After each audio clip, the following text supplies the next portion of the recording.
Hello అండి, నా పేరు doctor Harika, fertility specialist, 49 hospital, Secunderabad branch. మనం ఈరోజు ఈ వీడియోలో కాజెస్ ఆఫ్ లో ఏఎంహెచ్ గురించి డిస్కస్ చేద్దాం. సో ఏఎంహెచ్ అంటే ఏంటి అంటే యాంటీ ములేరియన్ హార్మోన్. సో ఇది నార్మల్గా ఎగ్స్ నుంచి చిన్న చిన్న ఎగ్స్ మనకి పీరియడ్ వచ్చిన డే టు స్కాన్లో చూసినట్టయితే మనకి అకౌంట్ అనేది తెలుస్తుంది. సో ఆ చిన్న ఎగ్స్ నుంచి ఏఎంహెచ్ అనే హార్మోన్ అనేది రిలీజ్ అవుతుంది. సో ఈ ఏఎంహెచ్ వల్ల మనకి బాడీలో ఎంత ఎగ్ రిజర్వ్ ఉంది అనేది తెలుస్తుంది. So normal value of AMH ఏంటి? సో యూజువల్లీ ఏంటి అంటే 1.5 నుంచి 3 వరకు మనం నార్మల్ ఏఎంహెచ్ లాగా కేటగరైజ్ చేస్తాం.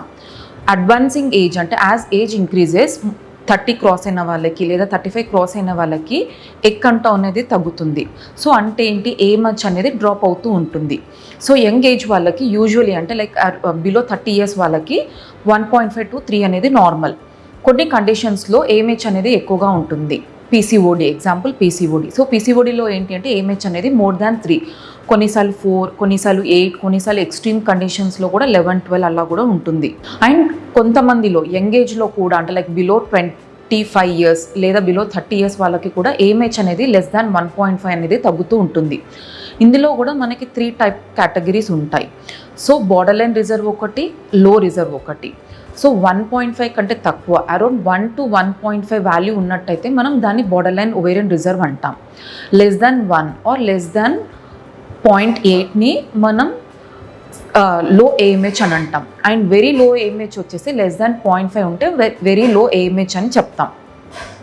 సో ఎవరికి ఏ ట్రీట్మెంట్ ఇవ్వాలి అనేది కూడా చాలా ఫ్యాక్టర్స్ మీద డిపెండ్ అవుతూ ఉంటుంది.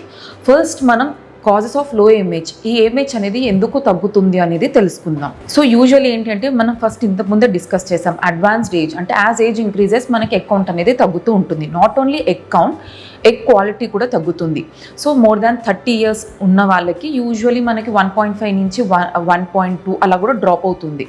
బట్ 35 క్రాస్ అయిన వాళ్ళకి ఏఎంహెచ్ అనేది ర్యాపిడ్గా డ్రాప్ అవుతూ ఉంటుంది. లైక్ అంటే 1 or 0.8 అనేది చాలామందికి చూస్తూ ఉంటాం.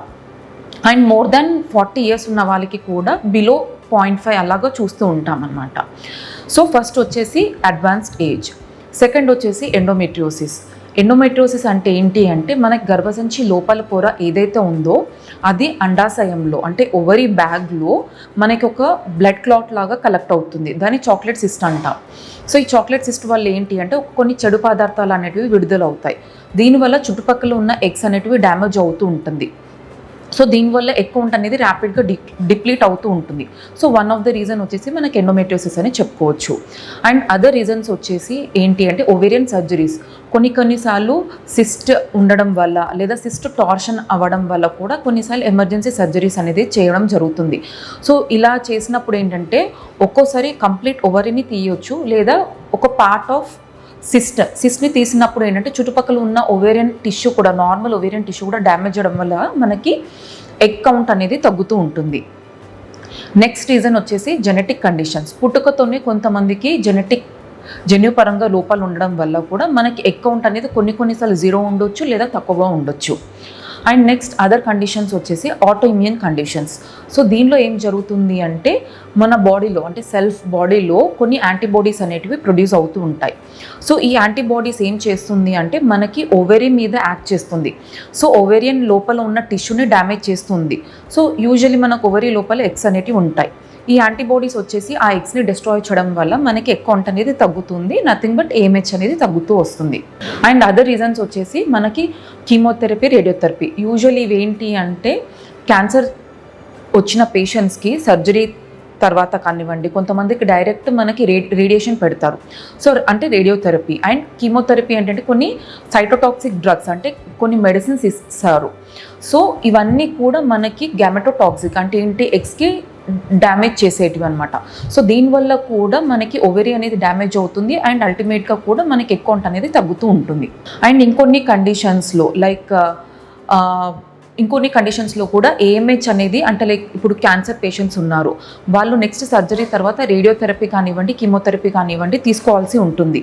సో వాళ్ళకి ముందే డాక్టర్స్ ఇన్స్ట్రక్ట్ చేస్తారు, మీరు రేడియోథెరపీ వల్ల కానివ్వండి, కీమోథెరపీ వల్ల కానివ్వండి ఓవరియన్ కౌంట్ అనేది తగ్గుతుంది, ఎగ్ కౌంట్ అనేది తగ్గుతుంది.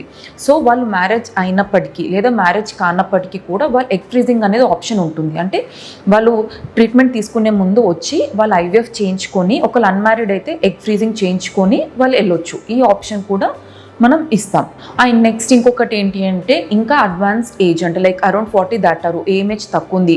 అండ్ 40 దాటిన వాళ్ళకి కూడా యూజువల్లీ జన్యు పరంగా ప్రాబ్లం ఉంటుంది. అంటే వాళ్ళు ప్రెగ్నెన్సీ వాళ్ళ ఓన్ ఎగ్తోని కూడా మనకి ప్రెగ్నెన్సీ అనేది ప్లాన్ చేసినట్టయితే అబార్షన్స్ రిస్క్ కానివ్వండి, లేదా అన్హెల్దీ బేబీ పుట్టడం, లేదా ప్రెగ్నెన్సీ వచ్చేసి రికరెంట్ మిస్క్యారేజెస్ అవ్వడం అనేది జరుగుతుంది. కాబట్టి వాళ్ళు యూజువల్లీ బయట ఎగ్స్ అంటే డోనర్ ఎగ్స్ అనేది సజెస్ట్ చేస్తాం.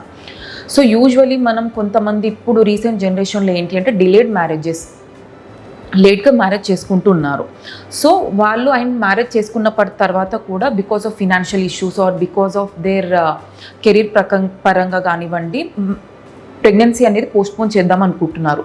But before postponing your pregnancy వాళ్ళు జస్ట్ ఒక ఏఎంహెచ్ బేసిక్ టెస్ట్ చేయించుకోవాలి. అండ్ అలాగే ట్యూబ్ టెస్ట్ ఒకటి చేయించుకోవాలి. అండ్ హస్బెండ్ విషయానికి వస్తే సెమెన్ అనాలిసిస్ చేయించుకోవాలి. ఇన్ కేస్ వాళ్ళ అన్ని పారామీటర్స్ ఉన్నప్పుడు వాళ్ళు ఒక 6 months or 1 year వరకు ట్రీట్మెంట్ డిలే చేసుకున్నా పెద్దగా మేజర్ ప్రాబ్లం ఉండదు. బట్ సేమ్ టైంలో మనకి ఏఎంహెచ్ అనేది తక్కువగా ఉంది అనుకోండి, సపోజ్ అరౌండ్ 1 or 0.8 అట్లానే డిటెక్ట్ అయింది అనుకోండి, ఎక్కువ డిలే చేయకుండా వెంటనే ప్రెగ్నెన్సీ అనేది ప్లాన్ చేసుకోవడం బెటర్.